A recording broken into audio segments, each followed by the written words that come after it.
Morning, Big Ben Tronics fan. If you have not subscribed yet, please ensure you subscribe. This morning, I know most of you have been wondering what has been doing with drones. Instead of talking about how to make electricity from trees. All right, so just to give you a heads up. Recently, I showed you a video about calibrating the JJRC drone, and here was an earlier version of the drone I developed. I got some times back. What I wanted to do was mount some sensors that I wanted to obtain some parameters from using IoT. I needed the transmission to come down to this device here. You've seen I've got my antenna and I've got the device available. So it's expected that the device would be able to transmit information and of course do the same and store those information on an SD card.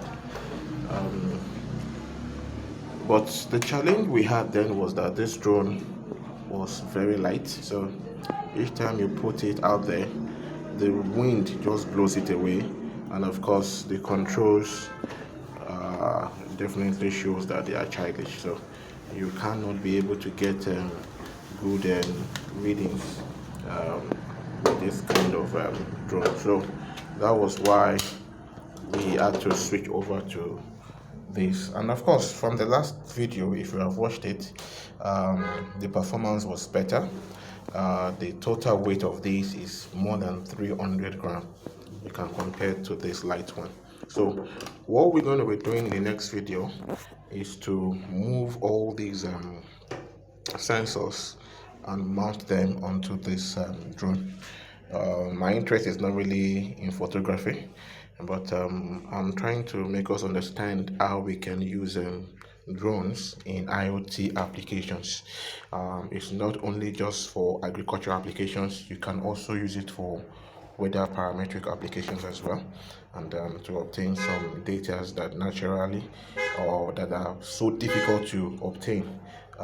By putting these sensors on this drone, we can be able to connect our remote station and of course acquire data remotely from the atmosphere for different applications. So that is the next thing we are right now. So if you're thinking of an atmospheric project, you don't need to start using some expensive means. Having a system like this would actually enhance the IoT experience for you. And so I would actually advise you consider a drone project in your next IoT based activity.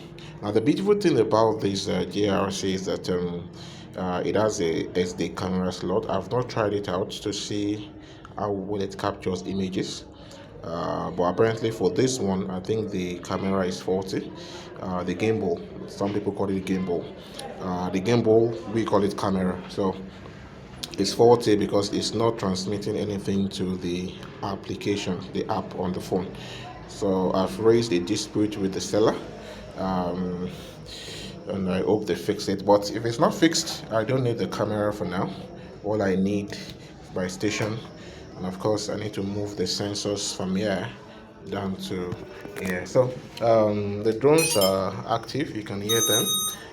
This one too is active, so you can see all of them are actually functional. So the only thing is just to this one can, well, maybe I will end up giving this to my boy to play with, but I know he will crash it. So but I think this is okay for what I want to do, and we would actually get it into the air. So I'll keep you posted about the parametric informations and how we're able to set this up. If you find this video interesting, please do well to like it and share it to your students, especially if you are a lecturer coming across this video. Thank you. Have a wonderful day.